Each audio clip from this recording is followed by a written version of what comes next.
Welcome to the Lifetime Assembly channel. My name is Beck, and today I'm going to help you assemble your portable strong arm basketball system with a 54-inch polycarbonate backbone.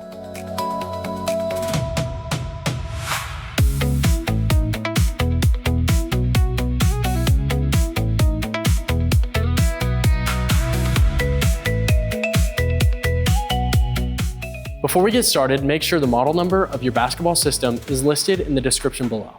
This video will follow the steps outlined in your assembly manual that comes with the basketball system. If you've already begun and need help with a specific step, check the description below for a timestamp associated with each step. There are steps in this assembly that require 2 people, so make sure you have at least one other adult available to help. Before we get into the assembly process, let's take a look at the tools you'll need to complete the job. You may want to pause the video now so you can gather the supplies shown on the screen. You may see us use an impact driver. If you decide to use one as well, make sure to not over torque or over tighten your hardware.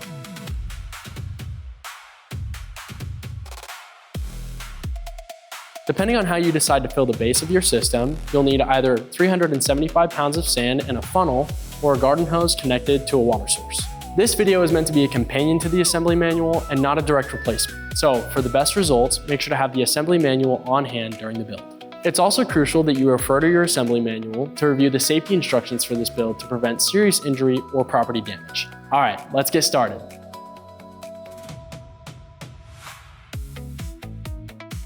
Place the jam nut on the threaded pin, making sure that the jam nut goes all the way down the threads. Add the coupler going all the way down the threads as well.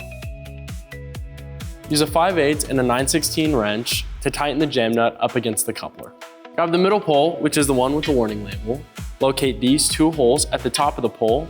There is a smaller side and a larger side. You're going to insert the bolts going through the smaller side first.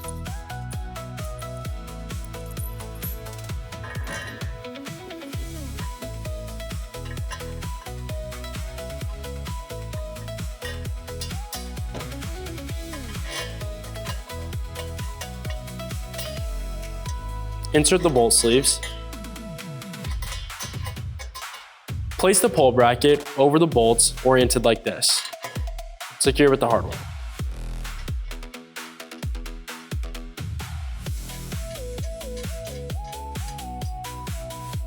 To reach the hardware better, I like to tighten with a 5/8 feet socket.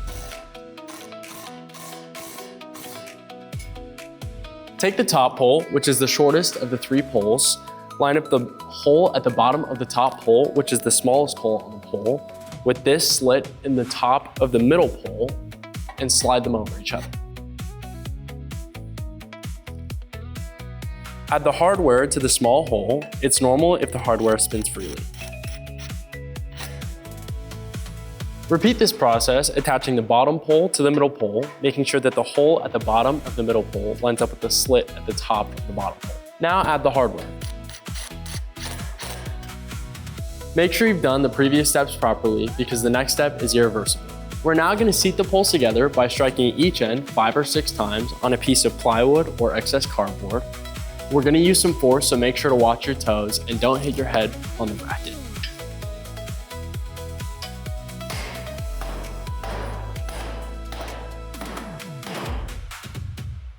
Repeat this process on the other side.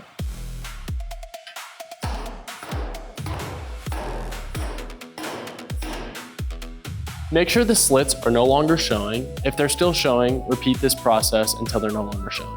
It's important that you complete this step because failure to do so could result in the poles coming apart during use, causing serious injury or property damage.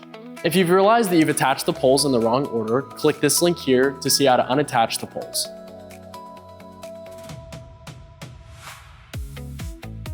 Oriented like this, attach the pole brace to the base with the hardware. Make sure the flattened side goes against the base.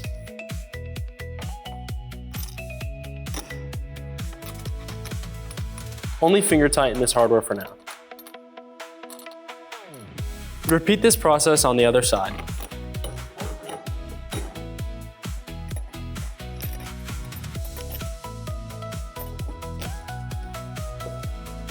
Locate the 2 sets of holes at the bottom of the bottom pole, inserting the large axle through the bottom set of holes.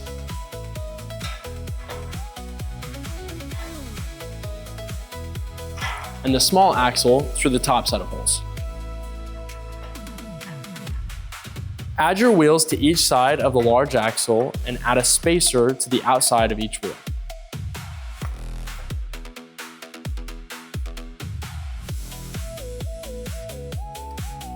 Lower the base onto the large axle, making sure that these slots line up with the large axle.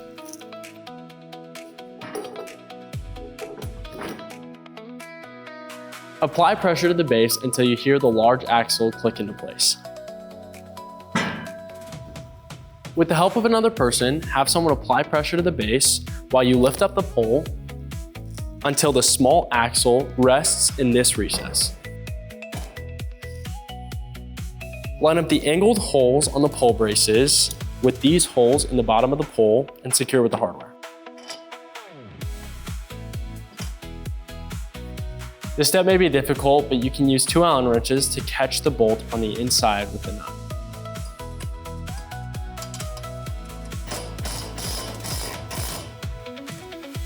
Now tighten the hardware you left loose on the pole braces on each side.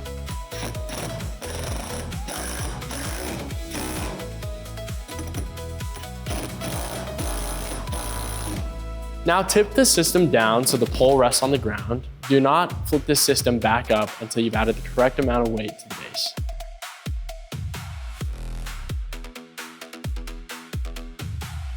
Insert the U-bolt through these holes on both of the backboard brackets like this.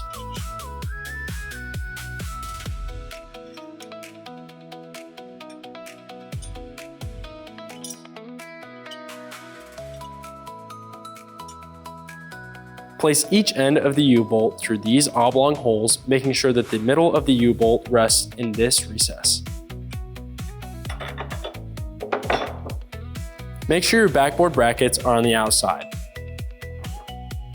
Secure with the hardware through these holes, making sure to add a sleeve on the inside. If you're having trouble getting this bolt in, you can use the bolt to remount the excess powder coating.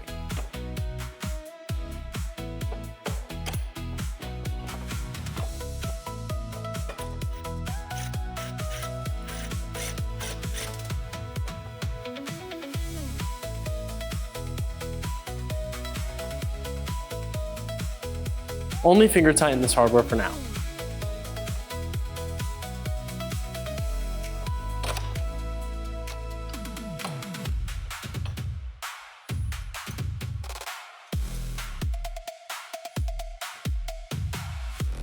Add a washer to the bolt, and then add the rubber washer to the bolt. Insert it through these oblong holes from the front going back.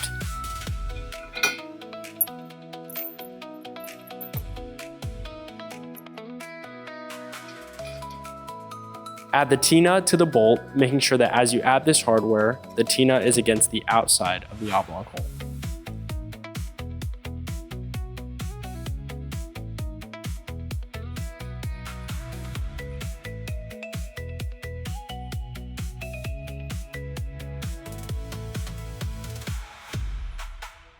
You can hold the T-nut with some pliers, but I like to use an adjustable crescent wrench. When tightening this hardware, only tighten to where the rubber washers don't bulge. Place the finger guard over the U-bolt like this. Now add the rim assembly with the U-bolt going through the other 2 holes on the rim.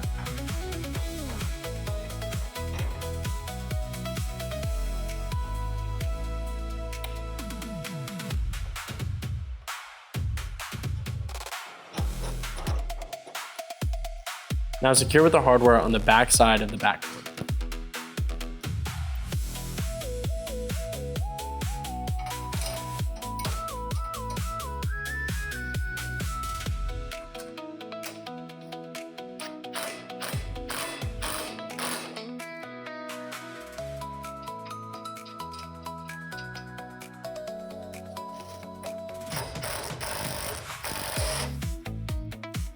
Add the nuts all the way down the threads of the U-bolt.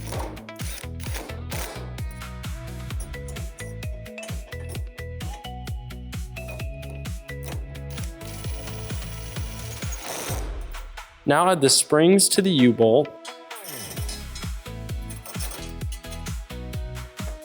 and the retainer plate oriented like this.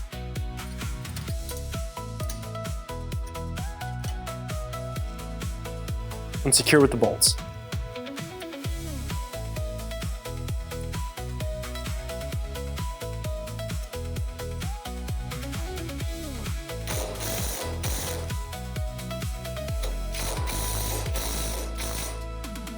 Only tighten until the rim no longer wobbles.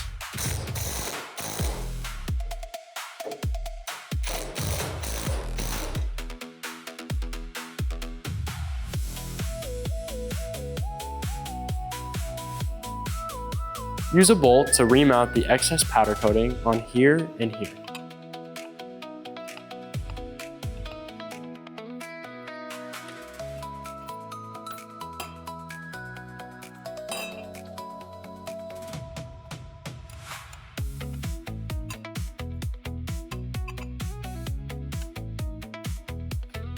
Now add your short extension arms, making sure that the two holes closest together go away from the backboard and they're added on the outside of the backboard brackets, making sure that the spacers are placed like this.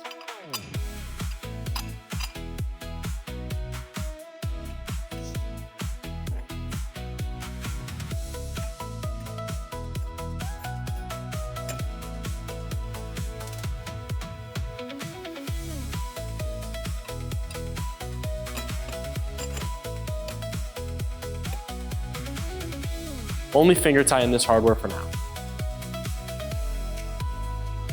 Repeat this process to add the long extension arms, making sure that the two holes closest together face away from the backboard.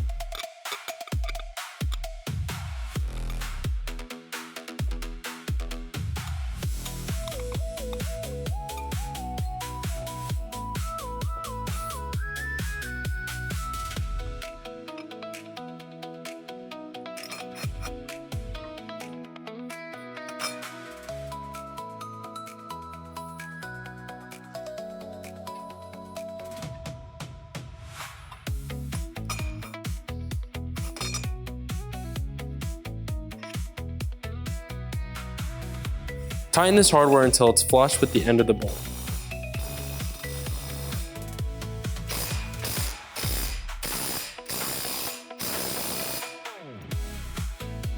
Place the spacer in one end of the spring, line up the spacer with the holes that say 3, and secure with the hardware.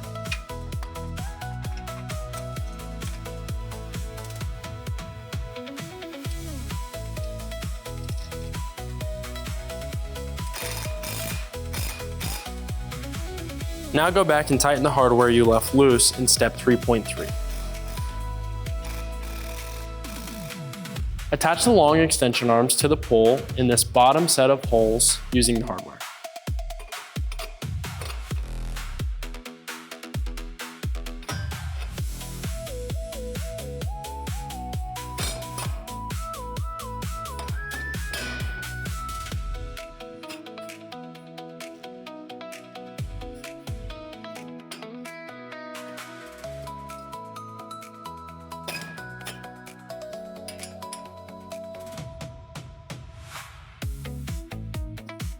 Now attach the short extension arms to the pole assembly, having another person lift the pole assembly so that you can line up the holes in the extension arms.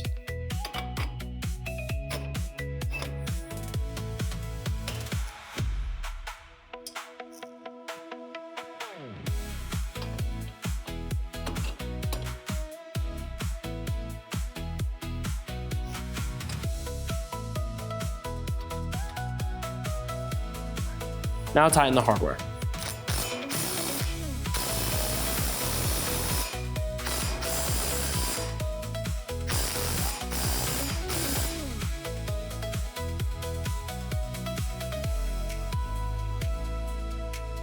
Lay the rim on a piece of cardboard to prevent scratching. Connect the lifter arm to the long extension arms through these holes using the hardware.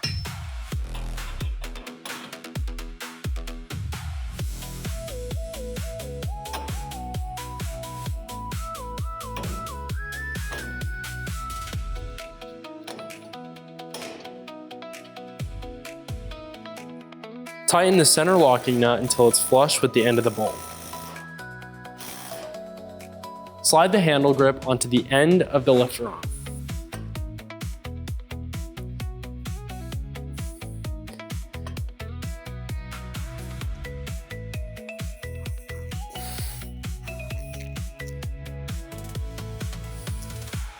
Slide the spacer into this hole on the plastic locking cam, place it here, and secure with the hardware.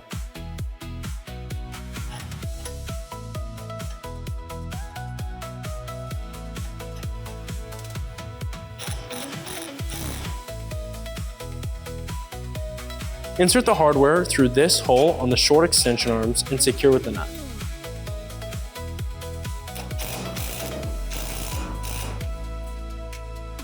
With the backboard at its highest position, take the closed end of a wrench and lift the spring over the bolt we just added.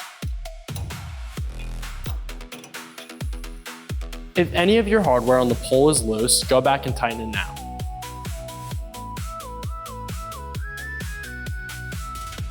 Remove the plastic film from the backboard.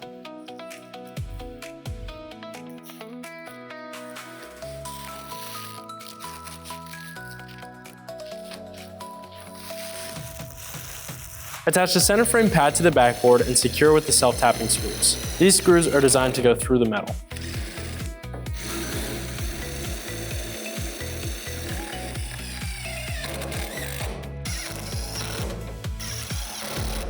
Using the same method, attach the corner frame pads to the backboard. These will overlap with the center frame pad.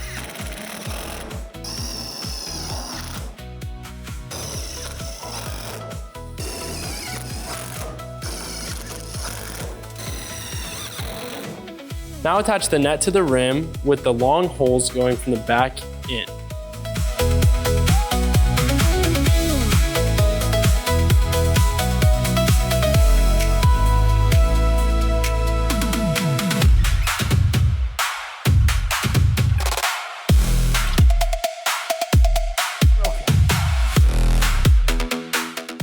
The next few steps go over how to fill the base of your basketball system.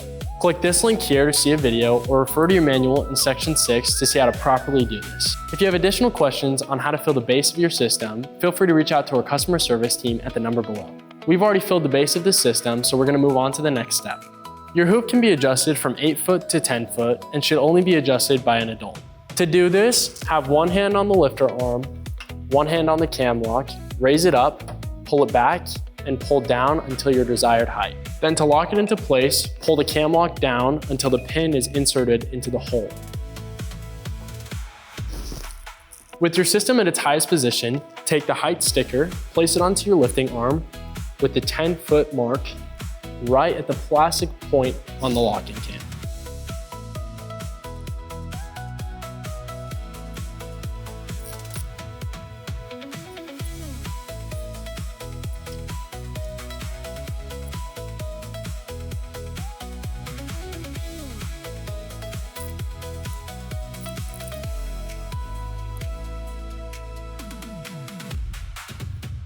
Now attach the pole pad to the pole at your desired height.